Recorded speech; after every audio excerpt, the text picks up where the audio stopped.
Hello, this is Michael Felsher from Red Shirt Pictures. You're listening to the Timo and Harley Show.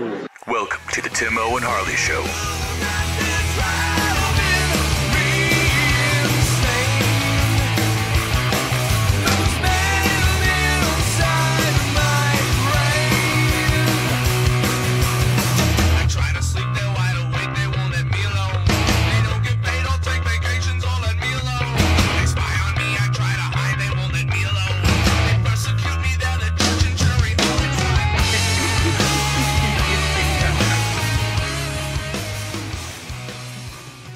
Thank you for listening to the Timo and Harley Show. I am Timo. Over there is my partner in Mindcrime, Mr. Ben Harley. Say hello, Harley. What is happening, people? Ben the Himalayan Hammer Harley.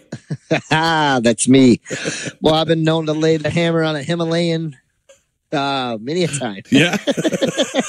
I'm hammering the mountain. I'm telling you, I'm beating it down, That's right. turning it into a hill, a foothill.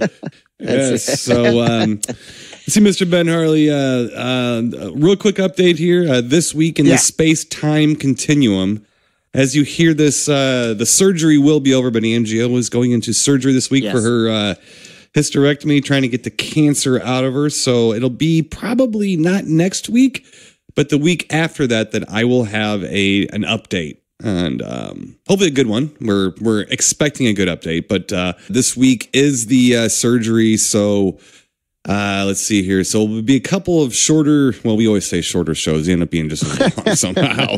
But we're gonna probably talk too much, Jim. Yeah, we're probably gonna do like one movie per week for the next few weeks here. But you'll still get a show. I know everyone's like so terribly worried that they're not going to get a Timo and Harley show. So never fear, we are here. So we're ready. Stand back from the ledge. Right? Yeah, right. Exactly. Now, again, our goal, Mr. Ben Harley, for Angio's recovery from a nasty surgery is we're going to get to the Retro Invasion weekend in Cleveland, Ohio. It was May 31st to June 2nd. I'm getting good at the dates here. Getting good at the dates. Go online on Facebook. You can find Retro Invasion Weekend. They also have a website. You can buy tickets, get your hotel rooms. All that stuff, and you can come and see Mr. Ben Harley and Timo and Angio, and we're gonna have Danny Hicks, our third wheel in Mindcrime, and a Danny Hicks season is coming. As long as everything goes away, it should. Yeah, we will have a Danny Hicks, and then Danny Hicks, or a Hicks season, I should say, with Senior Danny Hicks. Senior, yes, and he's going to be at Retro Invasion Weekend. Normally, he's telling people about how great Evil Dead 2 is. Well, not this time. Much to his pleasure. This time, he gets to talk about a different movie. Yay! Ben Harley be like you talking about one T-shirt design your entire life, even though you've been making them your whole life. So, him and Bob Kurtzman are going to be talking about Intruder and Old School Cinema Joe, the promoter of Retro Invasion Weekend's a big Intruder fan, and I am too. Now that it's uncut and released. When it was cut, I didn't know what the hell was going on in that thing. You weren't I didn't get it at all. Sure, right? That was one of the few times that I told Danny, I was like, I love you, Danny. The movie, there's something wrong with it. And then we finally watched Uncut together. And I said, no, you're right. That's a way better movie. That's a good movie. Yeah. That's a fun movie. Oh, now. Yeah. So it is. It really is. Mm-hmm. And that's one that kind of escaped me. When I was younger. Well, when it came out on VHS, it was, like I said, it was edited so bad, it didn't make sense. Yeah. And it's odd to think that just some murders and gore scenes could make a movie not make sense at all, but it really, well, I guess watch Halloween 2 on television, the cut. Some of that doesn't make much sense either. So no, right. Yeah, you're right. And that had a little bit more of a budget than Intruder did. So just a little, not a lot, but a little. Right. So there's a lot going against Intruder if you hack it apart. So it's all back together now, and they're going to be talking about that. Let's see, we got a Just One of the Guys reunion. We have a sleepaway camp, little mini reunion going on. Eek, eek, eek. Eek. We're going to get her to make the face, Mr. Benner. We're going to get Felissa to make. I'm getting a picture with Felissa making the face right up against her cheek. I can't wait. It's going to happen. I know this is going to happen. So, I'm a little nervous. Well, we're looking for that. And Mr. Ben Harley, now, are you going to be in character as a potentate of hate at Retro Invasion Weekend with your wrestler still. Are we doing this? Yes, sir. Okay. Yes, sir. Well, I know I will be there. Okay. The clowns sometimes are harder to pin down because they're clowns. Right. They're goofballs, you know? They sure are. Yeah. Yeah, and the clown car, it's hard to get all of them in that one car. But, Yeah, I hear you. But no, yeah. Hard to get one of those guys in those cars. They're pretty big clowns. Big boys. Yeah. Big guys, yeah. But no, Timo, yes, we will be there in force, my friend. Okay. I guarantee it. I'm putting a guarantee on it. Now, you might actually get to meet Psycho Sid, too. She might actually, I don't know. You said Psycho Sid and then she. Wait a minute. Psycho. Oh, I got you. Oh, my daughter, Sydney. Yeah. Wow, I got to really rewind here for a second. Hold on. Oh, I would love to meet Psycho Sid. That one, yes. Your valet. Yeah. Your valet. Yes. I get you. Yeah, I got you. I got you. All right. Maybe. It's possible. So all right. We'll see. Yeah, because it would be a nice little trip for all of us. It's not too far for you. No, It's like an hour and a half away from you? Yeah. Something like that? Yep. Yeah. So I think it would be kind of fun. So I don't know, though. Psycho Sid, she likes all these monsters and things, but I don't know. When it comes to fruition, when it really happens in front of her, well, not real murders, you know. I mean, but right. Seeing a giant guy, I don't know, Jason type character might freak her out. I don't know. It might. I don't know. You know, kids sometimes they look at that like, oh, that's neat. You know, you have no idea what's going to scare them at some point anymore. But so we'll see. Well, I've been in deep negotiations with the clowns to get them there early. Mm-hmm. Oh, man. We'll get there, everybody. You're going to find out what will happen. What will Psycho Sid put Danny Hicks through a table? Will she put him through a table? She might. Right. Will the clown scare Danny? That is a for sure, yes. Will Psycho Sid become afraid of the clowns and throw one at Danny? You know, what could happen at Retro Invasion Weekend? What we do know is that we're all going to be there. DVD Bob Synapse is going to be there. It's going to be a bit of a nice little reunion of friends, of course. So. Yeah, I'm excited. Yeah, I'm excited. I need to get out of town. Too, you know. Yep. Cabin fever. Yeah, definitely. So we're gonna, like I said, hopefully that is our goal. We can't promise that, but it's our goal to get there. As far as me and Angie goes, we'll have to adjust if something is.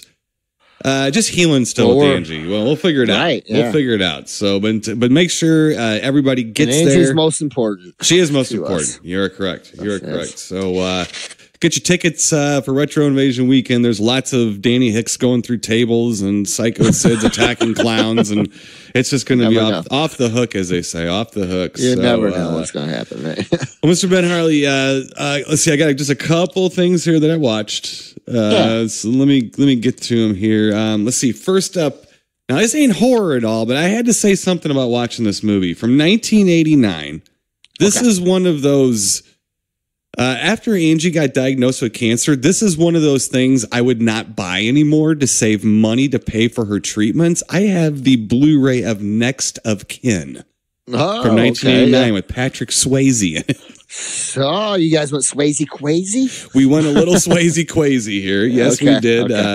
We went a little Bill Paxton loony because he's in it too. Yeah. Liam Neeson like nutty. Because Liam Neeson's in it as well. Ben Stiller silly. Because Ben Stiller's in this movie too. Helen Hunt is in this. Wow.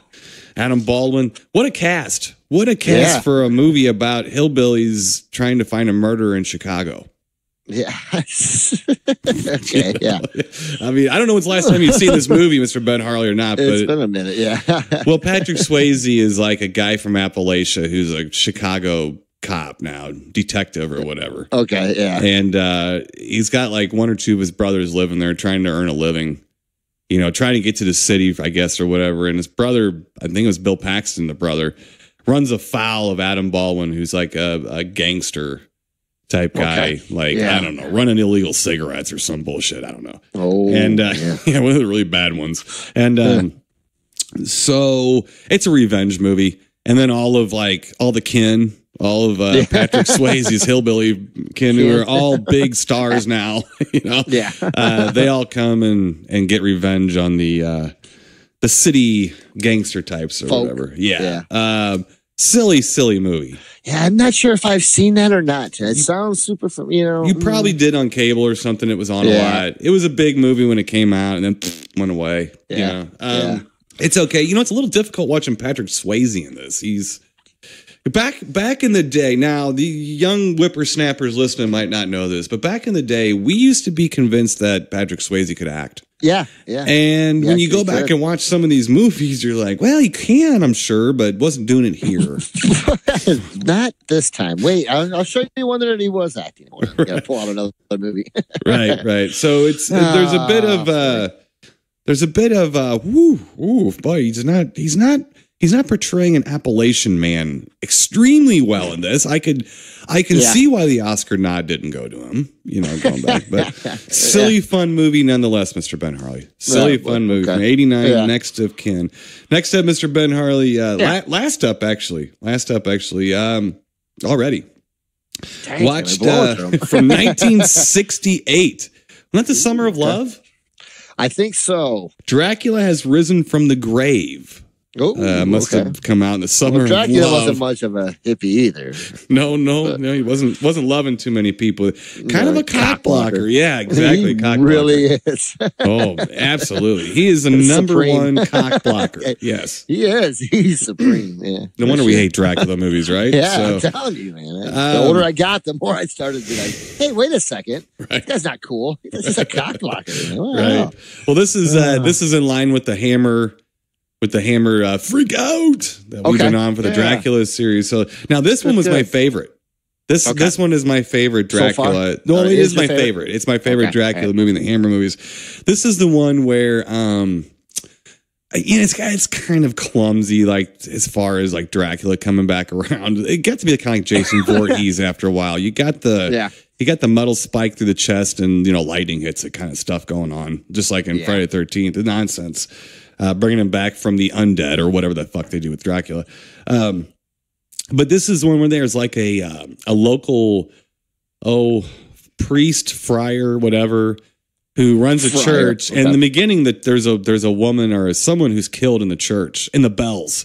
The church bells is hung in the bells. So nobody's going back to church anymore. And there's like a I bet not. Yeah. Well, there's a Monsignor who comes and tries to help out because the priest or monk or whoever he is, he's not holding his congregation well at all, and he's lost his faith. Oh, wow. Okay. So there's a lot more story going on here, a little bit. And then it's just a really good movie. There's a lot of good interaction between the priest, the Monsignor, and Christopher Lee as Dracula. Then I believe it's Veronica Carlson is in it, and some young Harold Handsome Pants guy. And they kind of have something going on, too. I just really like this one. It's got a good story to it. Dracula's a dick in it. As usual. Yeah, he's just pissed. He's like, he gets more angry during the movies. I don't know if you notice that or not, but he gets more annoying. He's like, you keep pissing me off, and stuff. So good one though, Mr. Ben Harley. My favorite. So Dracula Has Risen from the Grave. Oh, okay. 68. 68. Yeah. Still no Peter Cushing in this. I was not aware how many of these he was not in. Yeah, actually, it's been a bit of a just never put two and two together. Never watched them together. Like you had, never done that before. I'll pull out. That's kind of cool, though. Yeah, yeah, absolutely. So but I would just pull out a Christopher Lee movie. I'm not a big Dracula guy anyway, so pulling one of those movies out is good for you. I'm just saying. Yeah, it's like, good, but it was also always random, always very random. So I never really got the whole thing in order. But anyway, not too bad. It's cool to do it like that, though. I mean, not a bad freak out. Not a bad freak out. No, there's a lot of plunging necklines in those freak outs. So this one had I'm always for a plunging neckline. Oh yeah, this one had that. I gave a lot of googly eyes to Angela. Like, hey, I'm just telling you. Just saying, the TV's trying to get my eyes googly again. It's a TV. It's not me. I'm a helpless man over here. I don't know what to do. It's the TV. Yeah. She was looking like, I got enough going on. Shut your mouth. Shut your mouth. Yeah. What you got going on, Mr. Ben Harley? Timo, we're going to keep this, we'll try to keep this a sort of a theme on this one. All right. Okay, so there's let's start here. Okay, right. Gotham. I've been watching Gotham. Right. Came back after a 4-week hiatus. Yikes. Yeah, I didn't know what to do with myself. There's other Batman stuff, I guess I could to watch, I guess. A little bit. So. Been around for a while. I wasn't too hurt, but okay, still, they let me along though. They do this. That's the show does this. Yeah. It goes away for a little while, so you start to think, I miss Gotham. Then it comes back. It just does that. It's manipulating you, Mr. Ben It Harley. is. Yeah, it's toying with my emotions. But no, I'm not Nostradamus. No, you're not. Nostradamus. Nope. I'm not even close to the guy at the Cedar Point that guesses your weight and stuff like that. I'm not even that good. But, Timo, I must say, years upon years ago, when Gotham first started, I think I did say you're going to see Batman in the last episode, and that's going to be it. Yep. And guess what? Well, I guess I should be happy because the episode I just watched, I'm a moron. Okay, I'm gonna admit, sometimes I don't listen real well, and I just kind of go through life. A little flaky, are you? Yeah, sometimes. A little aloof. Let's put it that way. So, I actually kind of thought this was the last episode. So when it ended, I was like, oh well, that's it. Okay, cool. And then I'm like, no, wait, there's another episode. Roping you in. Yeah. So I am excited. But it looks like, yes, my prophesizing was coming to fruition. So, yes, Batman in this last episode, young Bruce Wayne left Gotham. And I don't know if there's going to be many years that's going to go transpire, but many years of Gotham. Yes, I don't know what's going to happen between this last episode and the finale, but yes, Batman shows up. Oh, okay, all right. Yes. So you're at the end of the series, basically. Then. Yep. The final episode will be. I will get back to you on that one. But yes, I was right. Exciting, Timo. Exciting times in the DC universe for me. Nice. So we'll see. I'll get back to you on that. Okay. So, Timo, next here. This looks pretty interesting in the DC universe. And I don't know if I'm going to like it or all that much. I think I'm going to, though. Okay. But I'm telling you, Tim, I still think DC's kicking ass out there. You're fully embracing the DC universe right now. And, well, this is a little different. Now, this is I just saw this came out. It's called The Joker. Okay. Okay. And it's about the Joker. Wow. Okay. All right. So, not to confuse anybody. No, I'm on board so far. Okay. Yeah. All right. It's called The Joker. And I didn't even know this was coming out, and I caught a trailer for it 2-3 weeks ago. I guess that doesn't matter, Timo. It's called The Joker. Mm-hmm. All right. And it stars what's the gentleman from Walking the Line?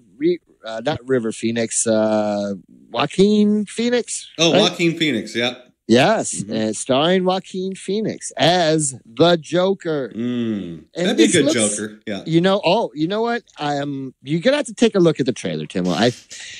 It looks from what they were saying, it's taxi driver type scenario type thing with a guy like that goes bananas, right. And it's called The Joker. It stars Joaquin Phoenix as so it's the Joker. It's more of a psychological drama about the Joker and about his psyche and stuff. Yeah, like you said, like Taxi Driver. Yeah. Yeah. Oh, you like that shit. Madness. Yeah. Yes. So this looks really good, and he looks like it's funny. He doesn't look like any of the other previous Jokers. He doesn't really have like the big grinny smile or anything like that. He kind of looks like one of the guys I manage, maybe. No, quite that, but it's not that handsome. Yeah, not that handsome. But no, it looks like kind of like a descent into madness type thing, which it looks very good and gritty. Like to me, it looks like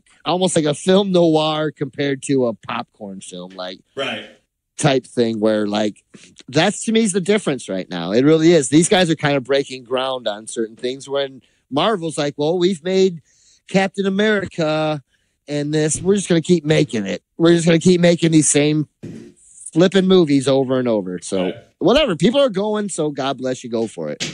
But I think this one, I think there's hits and misses on both sides. Oh yeah. I think it really is. I think that, I mean, I think the Lantern, gamesmanship between the two of them is probably the Green Lantern. yeah. Well, the gamesmanship between the two companies is probably good for as a whole because it keeps it in competition. Like WCW, sure. WWF. Yeah. When you had those two things going on, was there ever a better time in wrestling? No, not really. I just mean in popularity and heat exactly. and and all that. It's like no, there wasn't. I mean, ever. No, never. I'm not saying your favorite time in wrestling. No, I mean, not my favorite. No, I know that, but I'm just saying that there was never when there was two companies, big companies that were rivaling each other. That's when you get people were killing themselves to watch the shows. Right. That's when you get right. That's when you get. That's when you're going good. And it looks like Marvel and DC are going good. Look, I don't care about either one of them at this point. Yeah, it's like I don't have any interest in seeing Aquaman. I don't know. Nothing. You know me, Timo. I've always been that guy that feels like I have to stick up for. I'm not for the underdog by any means, but I always feel like it's been like that since I was a kid. The Ramones, a lot of that stuff. Always, no, that stuff sucks. And wait, you don't understand it. No, it doesn't. And then all these years later, like Game of Thrones, I was a nerd because I liked dragons and drew stuff like that. Now, oh man, you haven't seen Game of Thrones? Now I'm a nerd. No, I watched Dragon Slayer and Krull back in the day. I don't need to see exactly. this. Yeah. I've, so it blows my mind. You know what I mean? So I'm just, me, I'm a little touchy with those things, but I will say, I don't know. I'm not sure if I'm going to like this Joker that much. I think I will. I think it's going in the right direction. I want to see something like that. It's reminiscent of kind of like The Killing Joke, which is one of my favorite graphic novels. So that's good for me. We'll see. I need more Batman though right now, Timo. I mean, I know I'm going to get a little glimpse of it in Gotham, but I'm to the point now because Batfleck's gone. I was just warming up to him, and it didn't take much because I thought he was fine. I'm not a Ben Affleck hater. I don't know why people hate him so much. It's because he's handsome and he's got money and he drinks or whatever. Or, I'm all those three too. So exactly. Well, you're more handsome. That's why people hate me more. But you know what I mean? Whatever. I think the guy's a fine actor. I've never really seen too many movies where he wasn't. I mean, come on. There's some junk actors out there that are way more heralded than him. So Patrick Swayze, that are way below. So.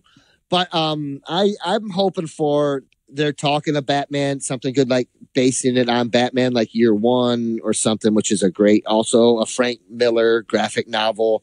If they do that, you're going to see a real happy kid in me. Well, you're going to get a very interesting Joker because Joaquin Phoenix is a very interesting actor, and he has not been anything that's been like coherent or not coherent. He hasn't been in anything quote normal in a while. I mean, he's eccentric, highly eccentric actor. Yeah. We'll see. I give those movies a chance. Yeah, I don't know. In small doses. All the comic book movies. That's not. I don't know. There's a lot out there, bud. There is a lot out there. I think it's not that I grew out of the stories or anything. I had those stories for a period of my life. I don't think they're being written for me anymore and stuff. So I kind of stay out of it a little bit. They're trying to make the stories outgrow us. No. Yeah. No, keep them the way they were. That's why they're kick ass and they've lasted this long. Right. All right. Let's get to our official film here, Mr. Ben Harley. From yes, do it, buddy. Let's see here. From 1966. Ooh, we have the future. Yes, we have the film Chamber of Horrors. Chamber of Horrors. Now there is also, I think it's a 1940 movie with Leslie Banks in Chamber of Horrors. This is not that film. No. This is the Patrick O'Neill Chamber of Horrors, 1966. Patrick O'Neill is the one who plays Jason Crovette in this film. So he would be I would call him the star of the film or whatever. So let me get you a movie guy here and get you real short. Let's see. Storyline here. Here we go. Okay.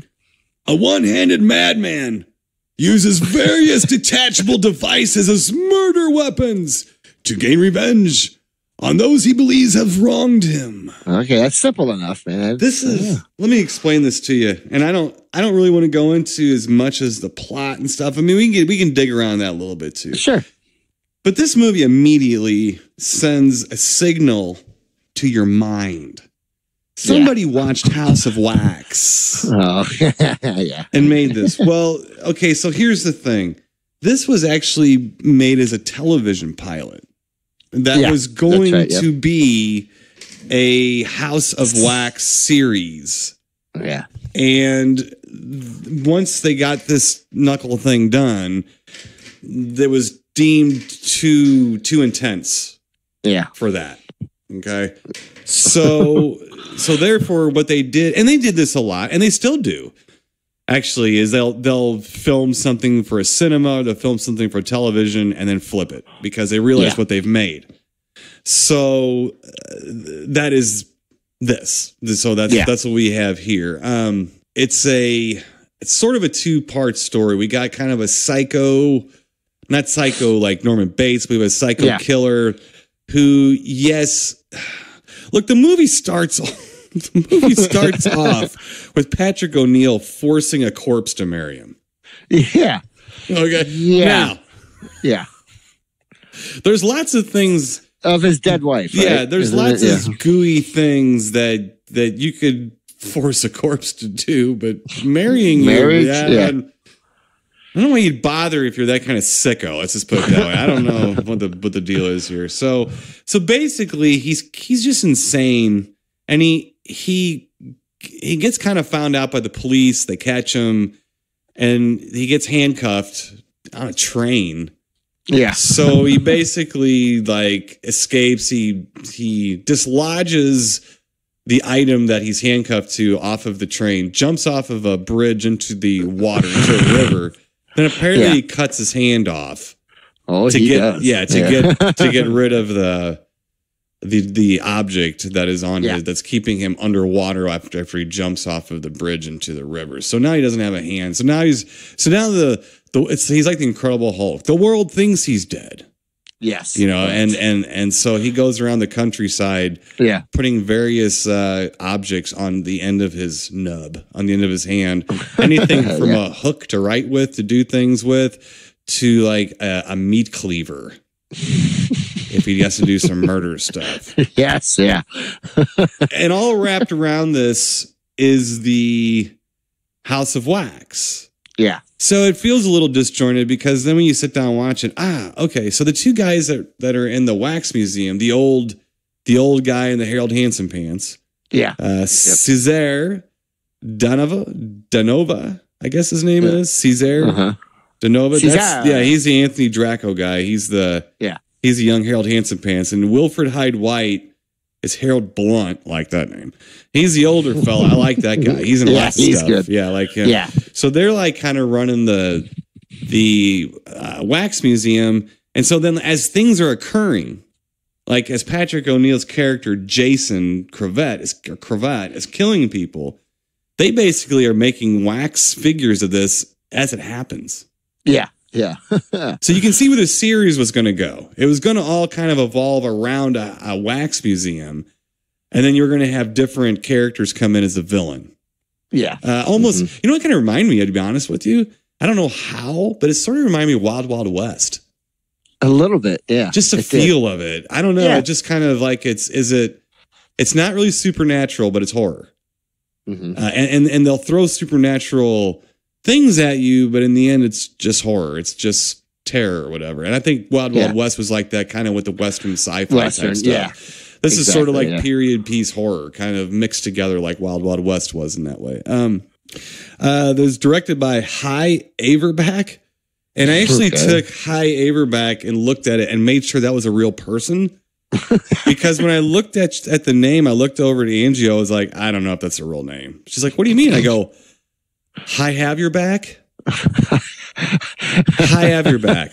I don't know. It is a real name. It is a real name. I'm looking into weird shit on this stuff, man. So I'm telling you right now. We also have Trapper John from MASH, Wayne Rogers, as a sergeant. Exactly. Yeah. Yep. I saw that right off the bat. I was like, oh no, Trapper John. Right. And I think the other thing for this film too is they might have stuck this in for the theatrical version is you have fear flashes and a horror horn. Yeah. Which are the stupidest things of all time. I don't remember the horn. I don't remember ever hearing the horn. I don't remember hearing the horn, but the flashing, that's off-putting. Yeah, so you'd have like a strobe effect. Yeah. You'd have a strobe effect with like so you could look away if you were to. Yeah, and then what they would do is they would say, something awful is going to happen. Look away. Yeah. Well, they wanted you to look away because all they did was show a knife go up in the air and come down. Yeah, and they never showed anything. But if you turned away, I guess you never knew what they didn't show. Yeah, right. So you probably came out of this movie thinking it was the most horrifying thing you've ever seen. In a way. Also, real quick, I'm going to give this to you, Mr. Ben Harley. I don't know if you noticed this or not. And this is one of the I've seen this quite a few times, and I don't remember it until I see Tony Curtis. Now, Tony Curtis makes a little cameo as a gambler. Yep. In this. That always is the giveaway. Oh, I remember this. This is a weird Tony Curtis cameo movie. To the point, I almost thought we'd reviewed this before. Yeah, no. But I don't think we had. I think it's just something I had watched while we were doing the show, and I talked about in the show. Now, have you seen this before? No. All right. So what'd you think of Chamber of Horrors? I kind of liked it, but I did do a little reading up on it, too. Okay, good. Well, Tim, I couldn't find the disc, so I did find it on Daily Motion online. Oh, okay. So I was able to watch it online. I was going to rent it on Roku, but I found it online. And now, how long was the version you watched? Like an hour and 40 minutes. That's how long mine was too. Yeah. Because there's an hour 39 minutes. There's an hour and 20-minute cut of this too. Neither one of us watched that, so that's good. Okay. Yeah. I don't know what they're cutting out, but yeah, I'm not really sure. But this movie's. I like it. It's kind of I don't know. I guess I want to say like sort of Silence of the Lambs-ish a little too to me. Like with him, the way his character is the main villain. Mm-hmm. He's like, I don't know. For me, just kind of a smarmy, but he had like, I don't know. He just you couldn't get away from him type thing, and it reminded me of kind of a proto slasher film type a little bit, or like, a Wild Wild West villain, right? Yeah. That's why I think I think you're showing me why it was reminding me of Wild Wild West a little bit more. Yeah. The villain reminded me of that. Yeah, Patrick O'Neal. Yeah. But it was kind of disjointed because of the wax museum thing and stuff. But that was kind of cool too because I liked the two guys together. They were kind of same set too. Did you know it was the same set from House of Wax, the Vincent Price? Oh, was it? Yeah, everything was the same. That's what I thought. Yeah. Yep. And I've always been into the I don't know, the House of Wax stuff. For me, it's always been creepy. Mm-hmm. Yeah, it's always been creepy to me, that set, or that setup. Mm-hmm. And but I thought this movie was pretty good, and his character was smarmy enough, and I was kind of like, oh, this is cool, and then when he jumped off they caught him. Because what he was doing is he kept reenacting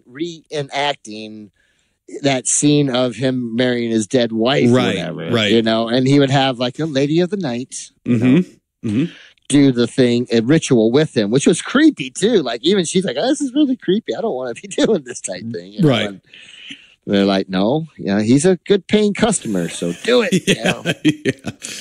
Basically, listen to your whores. Listen to them. They know what they speak of. Yeah, seriously. Yeah. That's pretty much it. I mean, it's basically Patrick O'Neal he's already nuts. He's already making corpses, marry him and stuff like that. And then, you're right. He tries to reenact that because he's nuts, I guess. And they don't really pound home the reasonings behind his neuroses or psychosis. They don't, but it doesn't matter. No. It doesn't matter. And like you said too, the disjointed thing with the House of Wax, I think we're seeing that it was supposed to be a series, but we don't know that watching this movie because it's not. Another thing too is I mentioned is an hour and 20 minutes. I don't know what they cut out. At the same time, I think they added stuff for the theatrical release. They added another. Yeah. And I kind of misspoke there a little bit, but it is, but it feels a little long. Like maybe they shouldn't have done that. They probably could have cut a little bit out of this. Now, for me, it's a little talky, but it wasn't like boring to me, really. I mean, it was okay. Mm-hmm. And I guess it turned a corner for me, like where when he jumps off the train and I think he's dead. But when he reemerges or resurfaces, no pun intended, when he resurfaces. He's shaven. He looks a little different. Yeah. And there's a part like in a scene where he goes to this bar and he finds this very attractive, very attractive, plunging neckline and all. She's cute. Blonde lady. Yeah. She's very cute.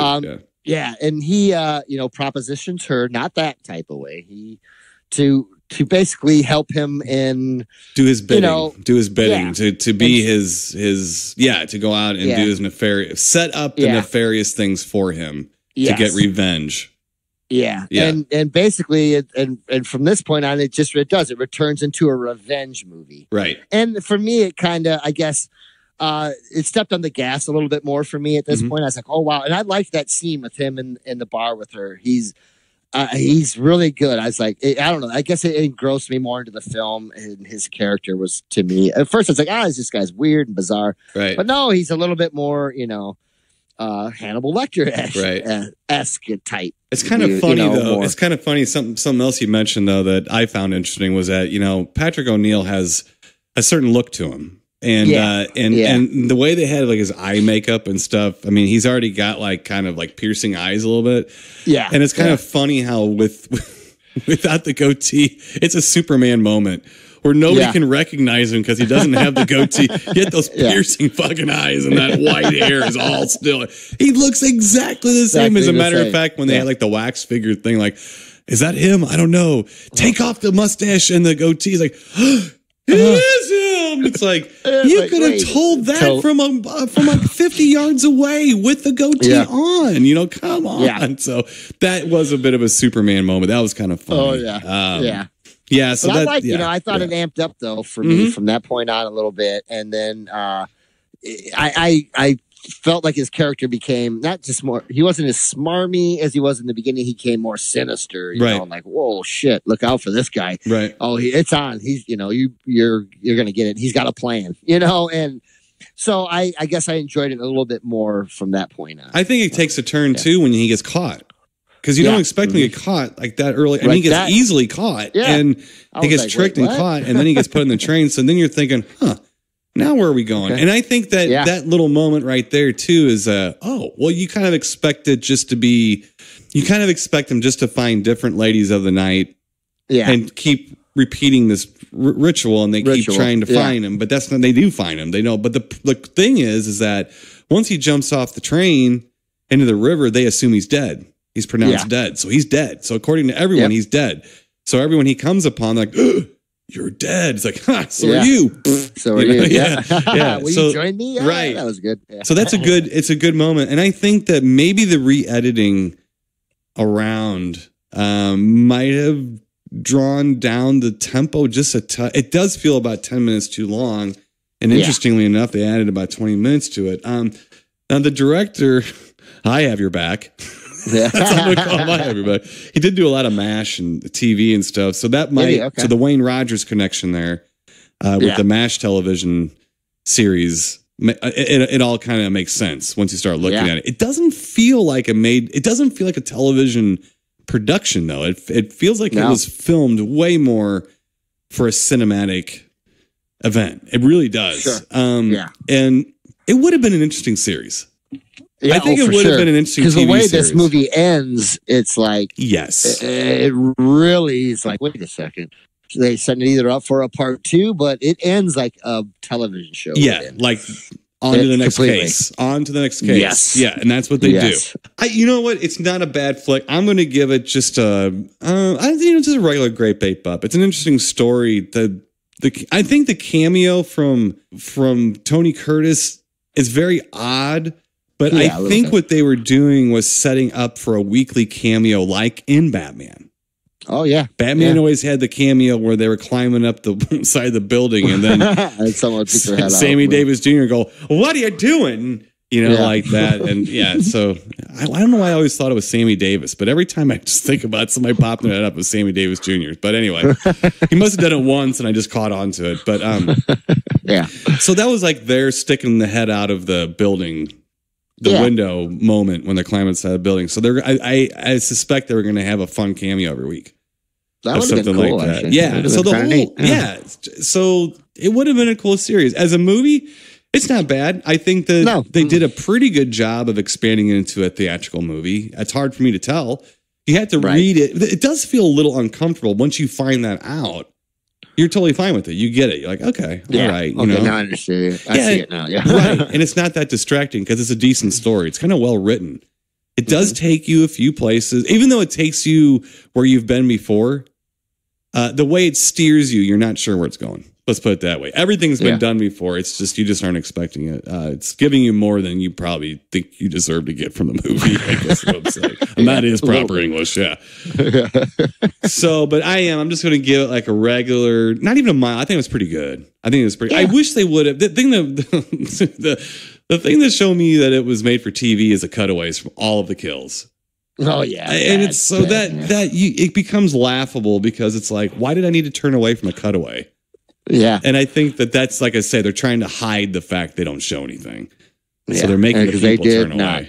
Yeah, they didn't show a thing. They didn't. They sure didn't. But the idea of it was all gruesome. Yeah. What he was doing was gruesome. It just, So it was kind of left up to your imagination, which is really good. I like that. Mm-hmm. I think it works better in the older movies a little bit. But what do you think, Mr. Ben Harley? I'm going to give it a mild grape ape up. Not mild, just a regular grape ape up. I actually, I kind of enjoyed it. It was a little long for me. Mm-hmm. I'd probably give it a better grape ape up if it wasn't as long. I agree. It just was a little long for me, but shoot, man, it was there's been a lot worse for me. And so I enjoyed it. I said I had fun with it. Right. Great. So awesome. Yeah. All right. Well, next week, Mr. Ben Harley, we're going to talk about snakes. Snakes. Yes. And do not forget to get your tickets for Retro Invasion Weekend. Yeah. Coming up May 31st to June 2nd. Again, it'll be 2 weeks before we can give anybody an update if they're curious on NGO. Yeah. But next week we will be discussing snakes. Snakes. Yes. Snakes and cults. Lots of cults and snakes and things. So there's a teaser for you. But until next week, Mr. Ben Harley, stay spooky, and we'll talk to you then. Keep it creepy, people. You've been listening to the Timo and Harley Show, brought to you by ScreenPrintingFactory.com, your affordable one-stop solution to all your screen printing needs.